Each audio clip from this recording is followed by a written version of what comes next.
Hierdie week gaan ek 5 dinge hanteer. Die eerste een is die minister in die presidentskap wat aangekla is vir laster. Die tweede punt, ek dink ons almal weet, solidariteit haat ras malheid. Hier is geen spasie in Suid-Afrika vir 'n rasse-ideologie wat ons en almal in Suid-Afrika benadeel nie. Die derde punt. Suid-Afrika het 'n absolute krisis rondom werk op die oomblik. Mense verloor hulle werk, daar is afleggings, duisende mense verloor hulle werk as gevolg van die regering. Oom Paul het getrek. Daar by die Voortrekker Monument het duisende mense bymekaar gekom en hulle het Kobai gesê vir 'n ewebeeld van Oom Paul. Die laaste punt wat ek wil hanteer is weer Charlie Kirk.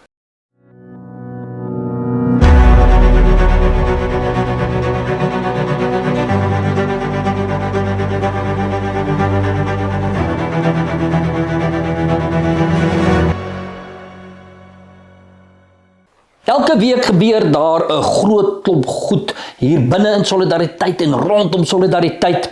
En mense vra baie keer, waarmee is julle hier besig en waarmee is julle daar besig? En ek het gedink om dit met julle te deel. Hierdie week gaan ek 5 dinge hanteer. Die eerste een is die minister in die presidentskap wat aangekla is vir laster. Dit het Solidariteit natuurlik gedoen na Solidariteit en AfriForum se besoek aan Amerika. En na daardie besoek was daar mos allerhande sprake dat ons waninligting versprei. Dit was 'n meesterverhaal wat begin het in 'n ANC mediaverklaring. En daarna het die hoofstroom media maar net eenvoudig hierdie meesterverhaal gegryp en gesê dat Solidariteit en AfriForum is skuldig aan al wat 'n bose ding is wat oor Suid-Afrika gesê is. Daar's net een klein stukkie detail daarin, en dit is dat dit vals inligting is. En daarom het ons nie 'n keuse gehad om die minister in die presidentskap te gryp vir laster nie. Hulle dink mos hulle kan maar net sê wat hulle wil. Hulle dink hulle is die regering, hulle is in posisies van mag. Hulle kan maar net sê. Hulle hoef nie bekommerd te wees oor die waarheid nie. Maar in die hof haal die waarheid jou een of ander tyd in. En daarom het ons gesê, ons gaan laat die waarheid hierdie liewe minister inhaal. Nou, sy het toe nie gereageer nie en sy het ook nie op tyd haar verweer ingedien nie.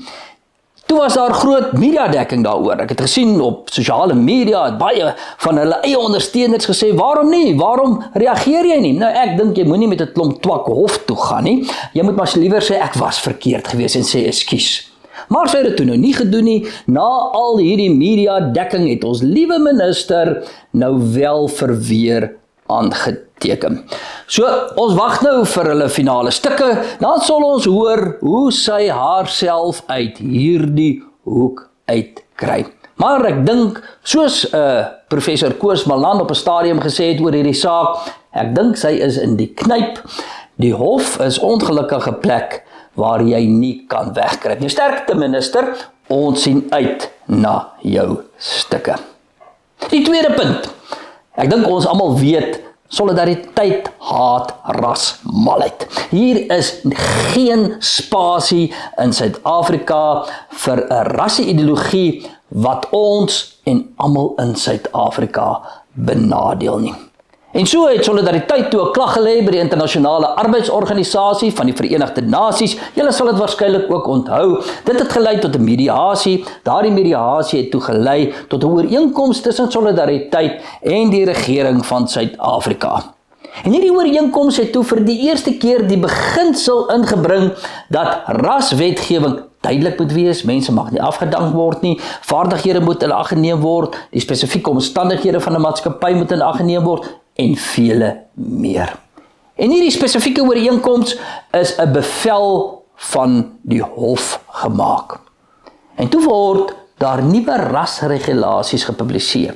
En hierdie spesifieke ooreenkoms, gemedieer onder die Internasionale Arbeidsorganisasie, 'n bevel van die hof word toe verbreek in daardie rasregulasies. Nou ek weet nie wat het hulle gedink nie. Hulle het waarskynlik gedink, ag ons sal dit maar net los. Ons los nie sulke goed nie. Ons los nie onreg nie. En daarom het ons besluit om dit eenvoudig verder te vat.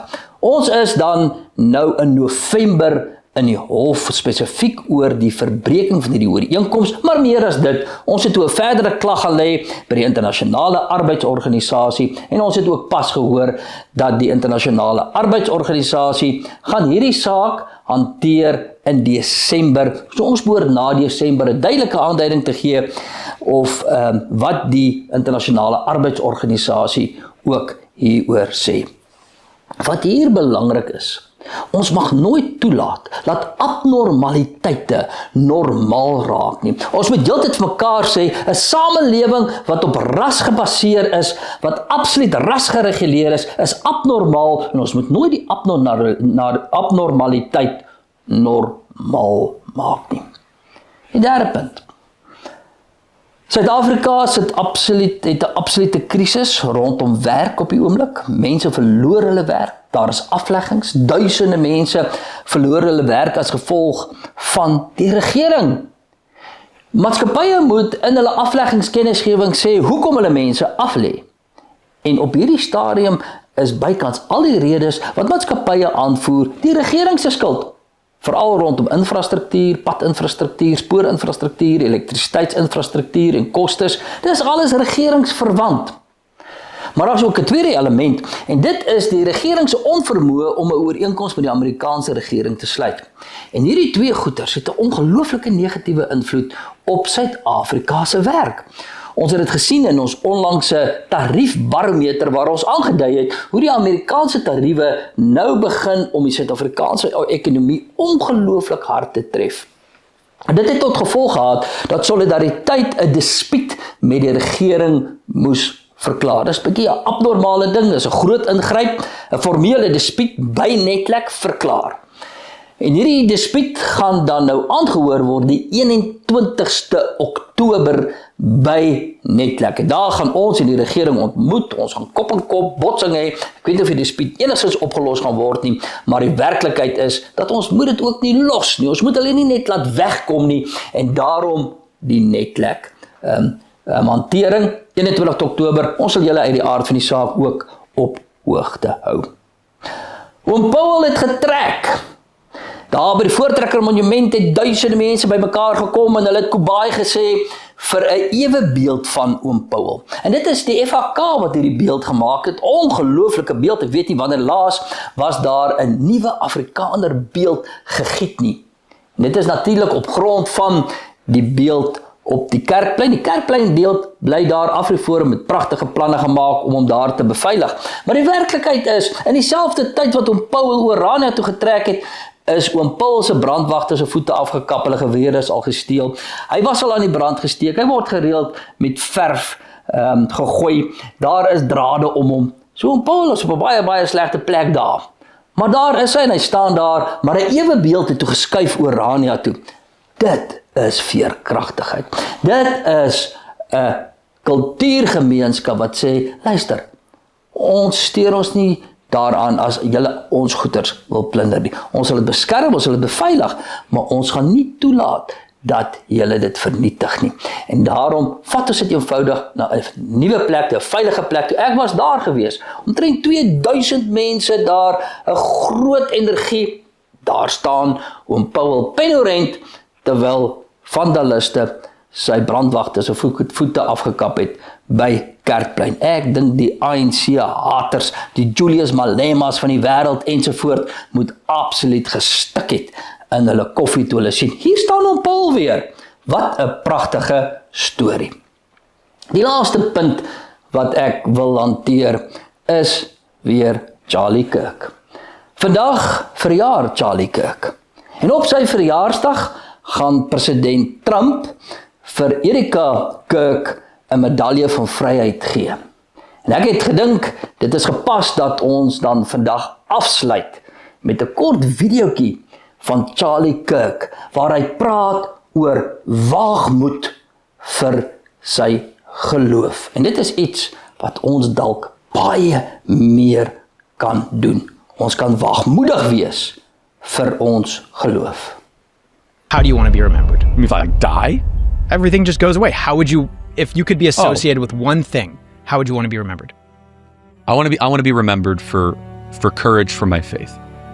That would be the most important thing. Most important thing is my faith in my life. I don't know if you know this, but everyone dies. It's important to remind yourself of that. That you face God, the judge, and He's going to list everything you did wrong in your life. It's going to be a long sentencing hearing for me. Well, you get justice, which is hell, because that's what we deserve. Mercy, which is less of that, which I'll allow the theologians figure out what that is. Or grace. What is grace? Grace is something so unique, so different, so profound. Which is as soon as the sentencing's about to be ushered in, someone comes in and says, no, I will serve that prison sentence for him. I will go into the prison cell for him or her so that they can live forever. That's grace. You didn't earn it. You didn't check boxes for it. You didn't go park cars for a ministry and that gets you extra points to go to heaven. None of that's true. It's that it's equally accepted for all people that allow Jesus Christ to be your Savior, the Savior of the world, to be born new and to be completely and totally renewed. That's a gift that we must try to give all people in the world. I mean, I've had an unbelievably blessed life. Been doing this now, it'll be 12 years on June 5th. Such a young man to do it. So young. Yeah, so praise God. I mean, I've been all across the world. I've met with world leaders. I've flown in Air Force One, got to know a president. I have an amazing family, the podcast, Turning Point USA, all that stuff. And so you experience that and you're like, what actually matters? What matters is your relationship with the divine, your relationship with your family, your kids, and maybe a close collection of friends, and your relationship with the truth. And you could decide to lie all the time, then you become a tortured individual. And you know those people, you just turn on television, they're constantly lying and they just become like disfigured either emotionally, spiritually, or physically. Because when you lie, I believe you're actually committing suicide of the soul. I really believe that. Are you a Christian by any chance? Very, very much so. Like, why is that exactly? Jesus saved my life. I'm a sinner, gave my life to Christ, most important decision I ever made. So you believe the Bible is real? Yes, I believe the Bible is true and real. Yeah. Why is that? Well, I could give you the technical answer. There's never been an archaeological discovery that has contradicted the truth of the Bible. And then, of course, the wisdom. There is not a truth of the Bible that if you apply to your life does not improve dramatically. And then finally, we have the most accurate and transparent, historically robust account that one can have of the most important figure ever to live in the history of the world, Jesus of Nazareth. And the resurrection is the pinpoint of my belief that Jesus did rise from the grave so that we may live. And for those of you that have not given your life to Christ, I could tell you it is the most freeing, liberating thing that a human being can possibly do. The most important thing that you can do, which is to be born new into the kingdom of God. Solidariteit het 'n rykdom van video's en standpunte, insluitende die potsending Solidariteit wêreld. En alles is saamgevat op ons YouTube kanaal, op ons verskillende media platforms en natuurlik nou ook op Spotify.